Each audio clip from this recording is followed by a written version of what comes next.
Olá a todos, nós hoje continuamos o estudo do livro Nosso Lar, psicografia do Chico Xavier pelo espírito de André Luiz. E nós estamos acompanhando o capítulo 38, que chama o caso de Tobias. Fazendo um rápido retrospecto aqui, que o André Luiz ele é convidado ali a conhecer a casa de Tobias. Chegando lá, ele se depara com a Hilda e com a Luciana. Quando o Tobias estava na Terra, ele era casado com a Hilda. O que acontece? A Hilda morre, desencarna, deixando ali os filhos, e ele se casa, depois de um tempo, ele se casa novamente com a Luciana, né? Só que a Hilda, do outro lado, que era a primeira esposa dele, fica revoltada com aquela situação, né? O fato dele ter ali uma nova esposa, e ela começa a desenvolver ali um verdadeiro ódio. Ela fala que ela age como uma loba, né? Como um animal ali, né? E ela permanecia ali presa àquele ambiente, né? Agarrada ali ao marido, ao casal de filhos, né? E ela não conseguia ouvir as orientações espirituais para que ela demovesse ali daquela perseguição, aquele ódio, aquela mágoa pelo marido ter se casado novamente. E ela permanece assim até que um dia, felizmente, ela tem uma oportunidade sagrada de receber uma visita muito especial, que era da avó dela, né? Então, tanto que ela diz: foi aí que Jesus me concedeu a visita providencial da minha avó materna, desencarnada havia muitos anos. Ela chegou como quem nada desejava, enchendo-me de surpresa. Sentou-se a meu lado, pôs-me em seguida ao colo, como noutro tempo, e me perguntou lacrimosa: que é isso, minha neta? Que papel é o seu na vida? Você é leoa ou alma consciente de Deus? Pois nossa irmã Luciana serve de mãe a seus filhos. Funciona como uma criada da sua casa. É jardineira do seu jardim. Suporta a bilis do seu marido, ou seja, suporta as irritações ali do seu marido. E ela não pode assumir o lugar provisório de companheira de lutas ao lado dele? É assim que o seu coração agradece os benefícios divinos e remunera aqueles que o servem? Então vejam que interessante. Primeiro que a avó chega como não quer nada, para que depois ela fale alguma coisa. Ou seja, ela chega, ela restabelece ali aqueles laços de afeto, mata saudades. Isso trazendo para o nosso dia a dia, quantas vezes a gente já chega falando as coisas para as pessoas, dando bronca, a pretexto de esclarecer, mas às vezes a gente não tem um mínimo de empatia, de entender ali o momento da pessoa, de estabelecer ali um contato mais amistoso, para que depois a gente entre ali no assunto, né? Então fala que a avó chega como não quer nada, coloca ali a neta no colo, né? Então vejam que só depois ela fala, e a gente vai perceber que a avó é muito objetiva, que a avó ali é enérgica, né? Mas é conciliando ali a energia com o amor, um carinho. É uma neta muito querida para ela. Então ela consegue não se omitir, não criar uma ilusão na neta, dizendo que está tudo bem, porque não estava, né? Só a avó sabia muito bem o quanto isso estava aprisionando a neta aqui na Terra, que é a Hilda, né? Que não aceitava ali as segundas núpcias do marido. Então a avó traz ela ali para a realidade aos poucos, né? E faz ela compreender que a Luciana estava sendo uma mãe ali para os filhos, né? Vamos lembrar que os filhos não estavam sendo bem cuidados pelas empregadas, que era a Luciana que cuidava do jardim dela, né? Que suportava ali as irritações ali do marido. Então vai aí gradativamente fazendo com que a Hilda perceba, querendo dizer, não persiga ela, né? Encare ela como uma companheira que está ajudando ali os seus filhos. E a avó continua dizendo a ela: quer você uma escrava e despreze uma irmã? Hilda, Hilda, onde está a religião do crucificado que você aprendeu? Ó minha pobre neta, minha pobre. Abracei-me então em lágrimas com a velhinha santa. Abandonei o antigo ambiente doméstico, vindo em companhia dela para os serviços de nosso lar. Então vejam, que todo aquele amor ali, um amor enérgico da avó, mas consegue fazer com que ela se desprenda ali do ambiente da casa dela, porque ela estava presa ali, e ela consegue ir com a avó para nosso lar. E a gente vê isso acontecendo em sessões, né, que espíritos chegam ali, agressivos, às vezes endurecidos, e quantas vezes não vem ali uma mãe, um pai, uma avó, né, sobretudo as mães, né, e que conseguem demover ali aquele espírito daquele ódio, daquela perseguição, lembram ali de momentos da infância, às vezes é uma música que está tocando, que traz ali toda aquela memória afetiva, às vezes é uma música que ouviam em casa, o quanto é importante ali, né? Um papel de uma mãe, de um pai, de uma avó, porque por mais que a gente erre, que a gente tome caminhos difíceis, quantas vezes, na maioria das vezes, eles continuam nos amando, nos acompanhando. Não podem forçar uma mudança em nós, mas aqui, para Hilda, a gente vai perceber ao longo do relato que ela não era um espírito ruim, não era uma pessoa cruel, era uma pessoa que estava magoada. E a gente sempre vai repetir o que Jesus diz a Pedro: Pedro, o homem no mundo é mais frágil do que cruel. O homem no mundo é mais frágil do que cruel. Há aqueles que trazem ali, muitas vezes, a maldade, a crueldade, há espíritos ainda muito difíceis. Mas a maioria age por falta de maturidade espiritual. Não é? Às vezes não tem uma intenção deliberada de perturbar o outro, de prejudicar o outro, mas agem ali pelo orgulho, pela vaidade. Né? Mas, então, a avó diz a ela, né? É assim que o seu coração agradece os benefícios de Deus e remunera aqueles que o servem. E remunerar é a gratidão, né? Não é remuneração financeira, obviamente, mas é a gratidão, é reconhecimento que aquela mulher estava evitando que os filhos ficassem desamparados, que eles recebessem o carinho, o afeto, que eles fossem cuidados, né? Tanto emocionalmente, como do próprio ponto de vista ali dos cuidados básicos, da saúde, da disciplina. Né? Então ela consegue se desligar e ir para nosso lar. Desde essa época, a Hilda diz, eu tive em Luciana, que é a segunda esposa do marido, mais uma filha. Eu tive em Luciana mais uma filha. Vejam, ela passa de um momento em que ela persegue durante tanto tempo e diante desse novo cenário, dessa nova consciência dela, ela passa a enxergar na Luciana uma filha. Trabalhei então intensamente, consagrei-me ao estudo sério, ao melhoramento moral de mim mesma. Busquei ajudar a todos sem distinção em nosso antigo lar terrestre. Então, depois que ela se recupera, que ela estuda, que ela adquire aí essa fortaleza, ela vai ali trabalhar pelo lar. Né? Ela vai, dentro daquilo que é possível, ela vai ajudar ali para que haja um clima de harmonia.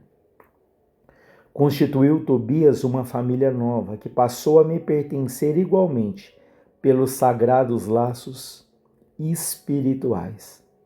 Mais tarde voltou ele, né? Ele desencarna o Tobias, ele volta para nosso lar, reunindo-se a mim, acompanhado de Luciana, que veio também ter conosco para nossa completa alegria.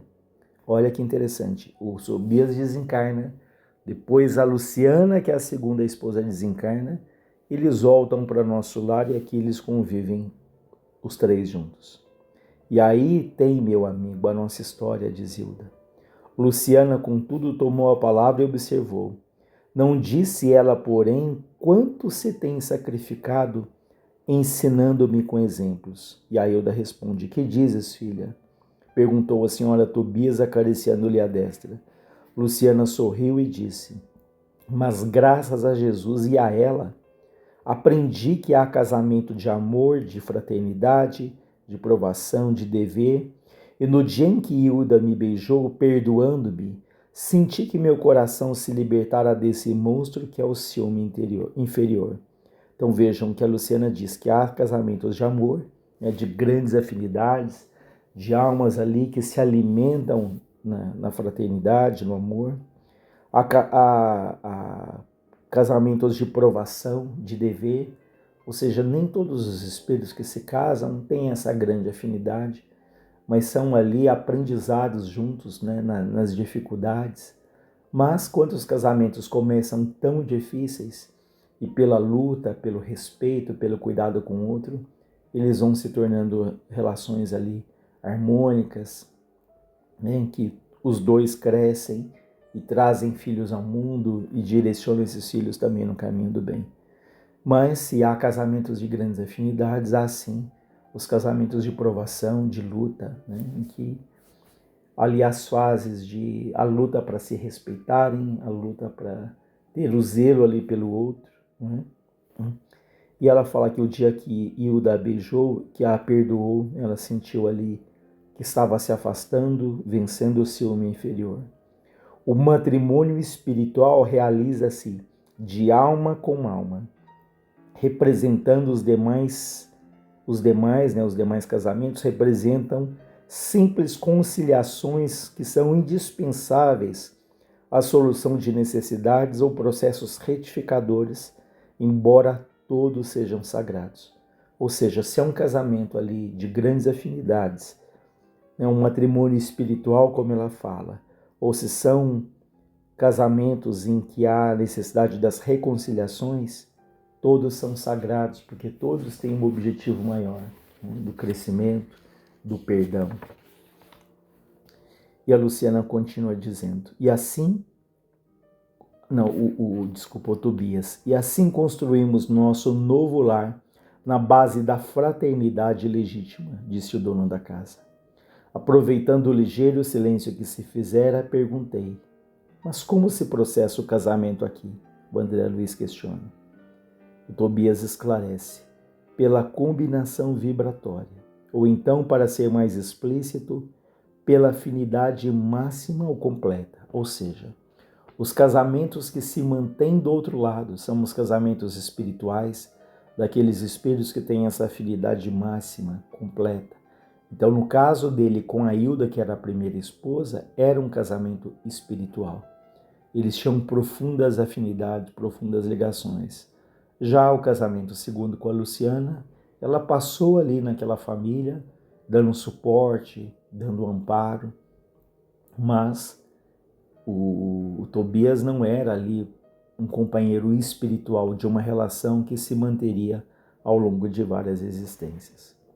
Incapaz de sopitar a curiosidade, o André Luiz diz, esqueci a lição de bom tom e perguntei, mas qual a posição de Luciana nesse caso? Olha, a pergunta do André Luiz seria uma pergunta de muitos de nós, né? Peraí, se a Hilda é a sua grande afinidade espiritual, e a Luciana? Como que ela se coloca nessa história? Antes, porém, que os cônjuges espirituais respondessem, foi a própria interessada que explicou. Então, a própria Luciana diz, quando me casei com Tobias, viúvo, já devia estar certa de que, com todas as probabilidades, meu casamento seria uma união fraternal acima de tudo. Então, no fundo, ela tinha essa consciência de que era um casamento fraterno, não é? Foi o que me custou a compreender. Aliás, é lógico que os consortes padecem inquietação, ou seja, que todos os casais têm ali suas inquietações, desentendimentos, tristezas, estão unidos fisicamente, mas não integrados a um matrimônio espiritual. Então, muitos casamentos, né, todos, né, a gente pode falar que tem as suas inquietações, né, os seus desentendimentos, mas há muitos que têm ali uma união física, uma troca ali física, sexual, mas não estão integrados espiritualmente, né? Queria perguntar mais alguma coisa, entretanto, eu não encontrava palavras que revelassem a ausência de impertinente indiscrição. A senhora Hilda, contudo, compreendeu meu pensamento e explicou. Fique tranquilo. Luciana está em pleno noivado espiritual. Seu nobre companheiro de muitas etapas terrenas precedeu há alguns anos, ou seja, já voltou para a Terra.